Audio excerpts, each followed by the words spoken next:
பார்க்க போறது love birds பத்தி என்ன அது ஆக்டிவிட்டா இருக்குன்னு நம்ம பார்க்க போறோம். வாங்க பார்க்கலாம்.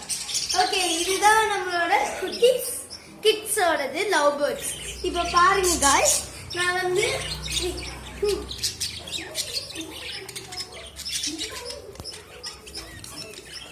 இப்ப பாருங்க, இதான் தண்ணி டேங்க்.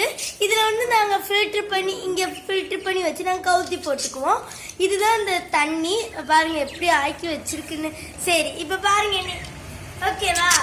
இது அதே மாதிரி இது நாங்களாம் வீட்டுல செஞ்சிருக்கோம். பார்த்துக்கோங்க எப்படி இருக்குன்னு. ஓகேவா गाइस? இப்போ வந்து அடுத்தது பார்க்கலாம் வாங்க. ஓகேவா? இதுதான் நான் கொடுக்குற கொத்தமல்லி தழை. வாங்க பார்க்கலாம். பாருங்க, நான் இது உள்ளுக்குள்ள போறேன், எப்படி அன்பா என்கிட்ட வருதுன்னு பாருங்க गाइस. பாருங்க, இப்ப வச்ச உடனே என்கிட்ட வந்துரும்.